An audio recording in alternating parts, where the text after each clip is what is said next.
আসসালামু আলাইকুম। আজকে এক বোনের বাস্তব জীবনের দোয়া কবুলের গল্প আপনাদের সঙ্গে শেয়ার করব। দীর্ঘ 7 বছর পর তিনার দোয়া কবুল হয়েছে এবং তিনি কি কি আমল করেছিলেন সে সব কিছু শেয়ার করব।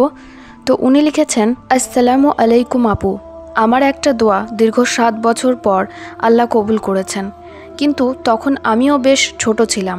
দোয়া করার নিয়ম কিছুটা জানতাম, খুব ভালো জানতাম না। এখন আপনাদের সব ভিডিও দেখে সব জেনে গেছি। মূল কথায় আসি, আমি ছোট থেকেই কোনো একটা জিনিস পছন্দ করতাম না, আর আমাদের বাড়ির সবাই ওটাই পছন্দ করত। আমার মা খুব বেশি পছন্দ করত, তাই আমার মা রোজ সেটার জন্য আল্লাহর কাছে কেঁদে আমার জন্য দোয়া চাইতো, কিন্তু আমি তার উল্টোটা চাইতাম, কারণ আমার সেটা একেবারেই পছন্দ না। খুব বিশ্বাস আর ভরসা ছিল যে আল্লাহ আমাকে ঠিকই দিবেন, কোনো দিনও ধৈর্য হারা হয়নি। তিনি না চাইলে তো কেউ তিনার কাছে চাইতে পারে না।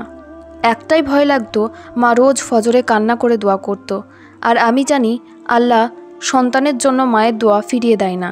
কিন্তু তখন আব্বা বলতো, মা চাইছে ঠিকই, কিন্তু বুঝছে না যে ওটা আমার জন্য অকল্যাণকর। কিন্তু আমার আল্লাহ তো বুঝেন, তিনি আমাকে নিরাশ করবেন না, এই বিশ্বাস ছিল। আর আমার দোয়া এতদিন পরে কবুল করেছেন আলহামদুলিল্লাহ।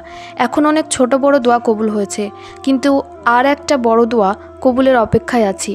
আল্লাহ যেন সেটা তাড়াতাড়ি দেন, দোয়া করবেন। আপনার জন্য আর সকল দর্শকের জন্য দোয়া রইল। এই দোয়া কবুলের জন্য আমি 5 ওয়াক্ত নামাজের সাথে সালাতুল হাজতের নামাজ পড়তাম। এমনকি রোজ পড়া হতো না, স্কুল কলেজ পড়া, আবার টিউশন যাওয়া, ব্যস্ততার মাঝে থাকতাম। কিন্তু আমার খুব বিশ্বাস ছিল আল্লাহর প্রতি।